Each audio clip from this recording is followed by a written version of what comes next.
दिल्ली की जनता पुनः मुझको अपने घर की ओर। दिल्ली की जनता का घर है कांग्रेस का दिल, और कांग्रेस का घर है दिल्ली की जनता का दिल। शीला दीक्षित का विकास, नेहरू, राजीव गांधी, राहुल गांधी जी, मनमोहन सिंह जी का दिल्ली को लेकर के डेवलपमेंट, हरियाली से लेकर के पूरे दिल्ली का सौंदर्यीकरण, मेट्रो, पूरा का पूरा ओवरब्रिज, सब हर घर शीला को याद करते हैं। ये दोनों दुनिया का सबसे बड़ा ठग, सबसे बड़ा झूठ, सबसे बड़ा मार्केटिंग, पूरा रेवेन्यू मार्केटिंग पर खर्च करता है दोनों। एक दिल्ली के ठग, एक केंद्र का दिल्ली के महाठग। सबने दिल्ली को खत्म कर दिया, दिल्ली की सड़कों को खत्म कर दिया। 201 यूनिट बिजली 3 गुना, पानी गंदी नाला, जमुना साफ नहीं, डुबकी एक एमपी जान करके गया लगाने, मर गया, बच गया, राजनीति कर रहे थे।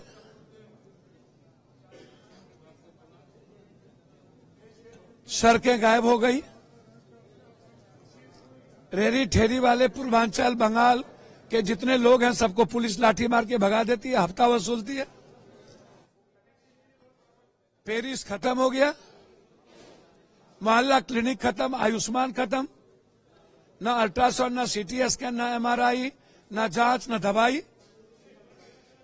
अब फिर नया सपना, नई मार्केटिंग। राहुल गांधी जी की जो आवाज है, संविधान, लोकतंत्र, दलितों के रिजर्वेशन को बचाना, ईबीसी ओबीसी के रिजर्वेशन को बचाना, नौकरी में रिजर्वेशन पर जो खत्म करने की सोच है बीजेपी की, और एक ही थाली के दोनों चट्टे बट्टे हैं, एक ही घाट के पानी पीते हैं, और दोनों आरक्षण विरोधी है, जाति जनगणना विरोधी है। दोनों का मिजाज बिल्कुल हिटलर शाही का। इसीलिए हमारे जो नेता हैं राहुल गांधी जी, और जो दिल्ली का जो विकास कांग्रेस और शीला दीक्षित के समय किया गया, और आम आदमी की बात जो की गई, चाहे वो किसान हो, बेटी बचाने का हो। अब तो बीजेपी के प्रदेश अध्यक्ष सामूहिक बलात्कार कर रहे हैं बेटियों के साथ, एक नहीं कई। तो बेटी बचाओ तो छोड़िए, मणिपुर की छोड़िए, दिल्ली में कोई सुरक्षित नहीं है भाई, ना टेम्पू वाला, ना रेहड़ी ठेला वाला।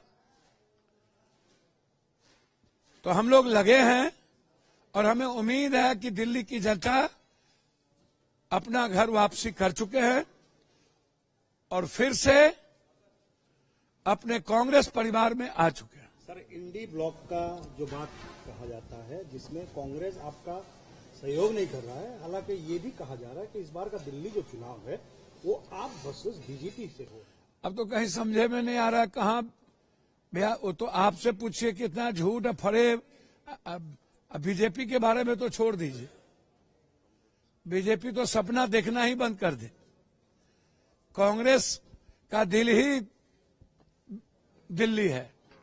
एनडी तो वैसे ही आप देख रहे हैं, बिहार में नीतीश कुमार को मारने में लगी है, उधर चंद्रबाबू नायडू को मारने में लगी है, और बीजेपी का बस चले तो सारे एनडीए को मार देगा। इसीलिए एनडीए सशंकित है। नीतीश जी का घर ही सुरक्षित, बिहार को ही सुरक्षित नहीं रख रहा है, तो और क्या क्या रखे। सर, वही बात पे आते हैं, बिहार का लॉ एंड ऑर्डर सिचुएशन जो है, जो बिगड़ा हुआ है, ये अब आप हमको तो समझ में नहीं आता। मेरा एक आग्रह है कि एक तरफ बिहार की राजधानी के बगल दानापुर में बालू माफिया 200 गोली चलाता है, दूसरी तरफ मोकामा में 100 गोली चलाता है, और आश्चर्य है जो लोग, जो प्रशासन बड़ी बड़ी बात करते हैं, दोनों गोली चलाने वाले मजे में टीवी इंटरव्यू दे रहे हैं, और एक दूसरे को मारने की बात कर रहे हैं। वो कह रहा हम मार देंगे, ये कह रहा हम मार देंगे। मतलब सरकार नाम की चीज है ही नहीं। तीसरी तरफ थानेदार बैठ के मजे ले रहे हैं। तो हम सरकार से जानना चाहेंगे कि सरकार दोनों गोली चलाने वाले में से किसके साथ है और इतनी आजादी के साथ कैसे एक दूसरे को मार रही है। इसका मतलब है सहमत का खेल चल रहा है। और विपक्ष के बारे में मैं इसलिए कुछ नहीं कहूंगा, सूप बाजे तो बाजे, चल्ली भी बाजे। शीशे के घर में रह के पत्थर, यही माफिया अपराधी बालू माफिया के लिए ये लोग प्रचार करने जाते हैं। बलात्कारियों को एमएलए बनाते हैं, प्रोटेक्ट करते हैं, बलात्कारियों को टिकट देते हैं।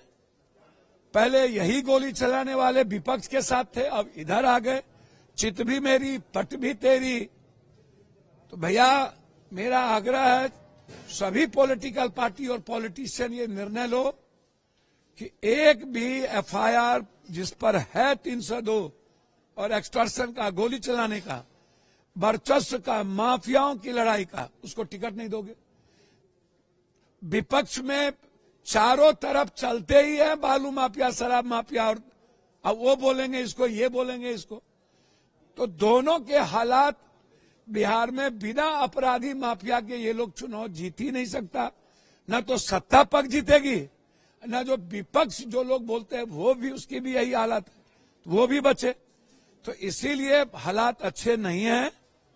लॉ एंड ऑर्डर प्रॉब्लम है। जो लोग काउंटर की बात कर रहे हैं, डीजी साहब से आग्रह करेंगे क्या इन लोगों का भी काउंटर होगा कि नहीं होगा। सर लास्टली तेजस्वी यादव कहते हैं कि आप तो कभी जंगल राज की बात करते थे, ये कहा जंगल राज। भैया मुझे देखिए ना, मैंने पहले कहा जो लोग ये बात कर रहे हैं पहले उनको भी देखना चाहिए कि आपके साथ कौन लोग कल थे और कौन लोग नहीं है, और आपने कौन किस किस लोगों को रख करके टिकट दिया है, और आप बालू माफिया लोगों को टिकट दे करके प्रचार करने जाते हैं। तो आपको बोलने के पहले अपने गिरेबान को भी झांकना चाहिए।